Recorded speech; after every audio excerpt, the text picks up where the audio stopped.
લક્ષ્ય ન્યૂઝ, એક નજર, એક લક્ષ્ય.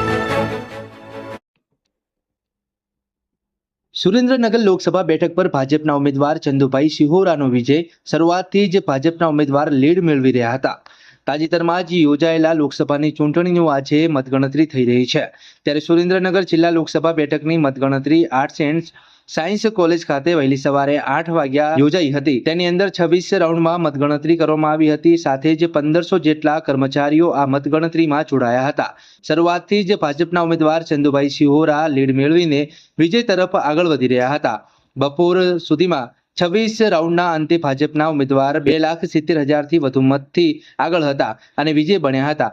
પરિણામ જાહેર થતાં જ ભાજપના ઉમેદવાર તેમજ કાર્યકર્તાઓ આનંદમાં હતા અને આ વિજયને જનતાનો વિજય ગણાવ્યો હતો. સાથે જ તાજેતરમાં રાજકોટમાં બનેલી ગોઝારી ઘટનાને કારણે પ્રદેશ ભાજપની સૂચના અનુસાર વિજયનો ઉત્સવની ઉજવણી કરવામાં આવી ન હતી. આગામી દિવસોમાં આ વિસ્તારમાં પ્રશ્નો માટે કામ કરવામાં આવશે. બ્રિજેશ ત્રિવેદી, સુરેન્દ્રનગર.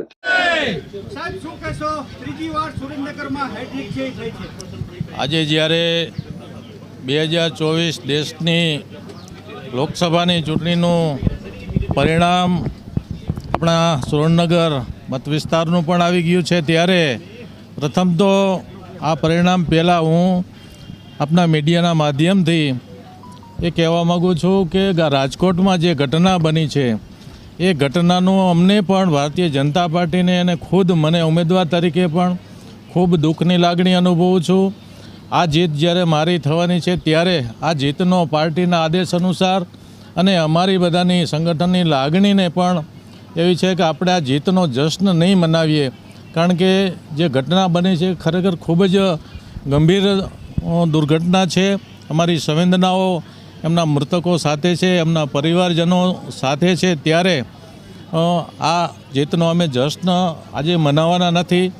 સાથે સાથે આ લોકસભા સીટ અમે જેમ અગાઉ પણ કહ્યું છે તેમ અગાઉ જ્યારે ડૉક્ટર મહેન્દ્રભાઈ મુંજપરા 2.75 લાખ ઉપરાંત મતથી જીતા હતા, એમ આ સુરેન્દ્રનગર લોકસભા સીટ અમે 2.75 લાખ મતથી ઉપરાંત મતથી અમે જીતી રહ્યા છીએ. ત્યારે આ જીતનો જશ્ન હું મારા સુરેન્દ્રનગર લોકસભા વિસ્તારના તમામ પાર્ટીના કાર્યકરોને આપું છું, સંગઠનને આપું છું. સાથે સાથે દેશના વડાપ્રધાન નરેન્દ્રભાઈ મોદી આ દેશના જે વિકાસની કેડી કંડારી છે અને આ ગુજરાતના મુખ્યમંત્રી આપણા આદરણીય મૃદુ અને મક્કમ ભૂપેન્દ્રભાઈ પટેલ, એમણે પણ જે વિકાસની કેડી કંડારી છે અને અમારા પાર્ટીના પ્રમુખ શ્રી પાટીલ સાહેબે પણ જ્યારે એક સંગઠનનું જબરજસ્ત કાર્ય કરી રહ્યું છે કરીએ અને ગુજરાતમાં 26માંથી 26 સીટ અપાવવાની એમની જે કામગીરી છે અને કાર્યકરો ભારતીય જનતા પાર્ટીનો કાર્યકર એટલે